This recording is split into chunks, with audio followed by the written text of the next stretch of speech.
ഇന്ന് നമുക്കൊരു ഉണക്കമീൻ കറി വെച്ചാലോ. ഇത് നെമ്മീനാണേ, നെമ്മീൻ ഉണങ്ങിയതാണ്.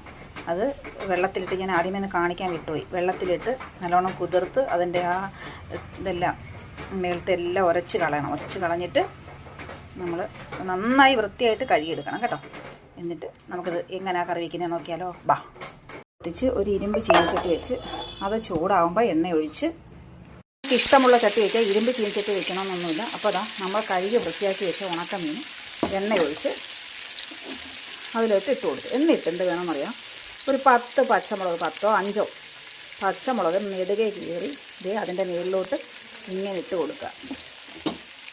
അതും ഉണക്കമീനൊപ്പം നല്ല വറവ് പോലെ വരണം. അതുപോലെ തന്നെ കറിവേപ്പിലയും. അപ്പം നിങ്ങൾ വിചാരിക്കും ഇതാണോ വലിയ കാര്യമെന്ന്.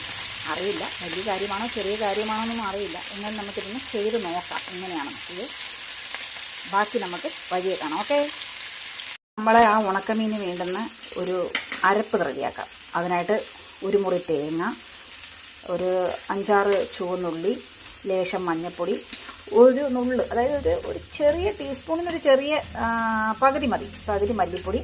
പിന്നെ നമ്മൾ പച്ചമുളക് ഇതിനകത്ത് ചേർക്കുന്നത് കൊണ്ട് തന്നെ നമുക്ക് മുളക് പൊടി കുറച്ച് മതി, 1 ടീസ്പൂൺ മുളക് പൊടി. ഓക്കെ, ഇത് നമുക്ക് അരച്ചിട്ട് വരാം.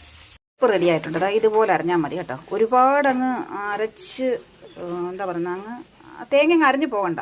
ലേശം തരിതരി പോലെ കിടക്കണം, എന്നാൽ ഒരുപാട് തരിതരി ആവാനും പാടില്ല. ഓക്കെ, ഇതാണ് അതിൻ്റെ ഒരു കണക്ക്. ഇടയ്ക്ക് നമ്മൾ ഉണക്കമീൻ വറുത്തത് തിരിച്ചിട്ടിട്ടുണ്ടേ. അപ്പോൾ ഈ മുളകുണ്ടല്ലോ, ഈ മുളക് നന്നായിട്ട് വറുത്ത് തന്നെ കിട്ടണം. അപ്പോൾ ഈ ഉണക്കമീൻ നല്ലോണം വറുത്തത് നമ്മൾ കോരി മാറ്റിയതിന് ശേഷവും ഈ മുളക് അതിൽ നന്നായിട്ട് വറുത്തിട്ട് വേണം, ഈ പച്ചപ്പൊന്ന് മാറിയിട്ട് വേണം എടുക്കാനായിട്ട് കേട്ടോ.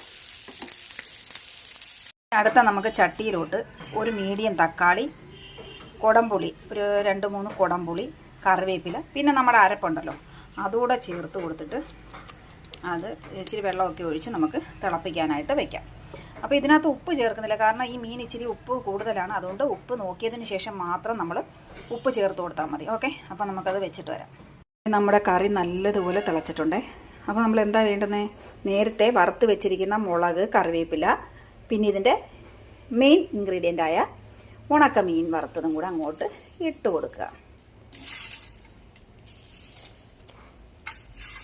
എന്നിട്ടിത് ഉപ്പ് ഞാൻ ചേർത്തിട്ടില്ല. ഇത് തിളച്ച് നല്ലൊരു തിള വന്നതിന് ശേഷം ഉപ്പും പുളിയും നോക്കിയതിന് ശേഷം മാത്രം ഉപ്പ് ചേർത്താൽ മതി. കാരണം ഇതിന് നന്നായിട്ട് ഉപ്പുള്ള മീനാണ്, ഭയങ്കര ഉപ്പാണ്. എത്ര വെള്ളത്തിലിട്ട് കഴുകിയെടുത്തിട്ടും നല്ല ഉപ്പുള്ളൊരു മീനാണ്. നെമ്മീൻ ഉണക്കമീനായിരുന്നു, നെമ്മീൻ. പക്ഷേ എന്തോ ഭയങ്കര ഉപ്പാണ്. അപ്പോൾ അതുകൊണ്ട് എത്ര വെള്ളം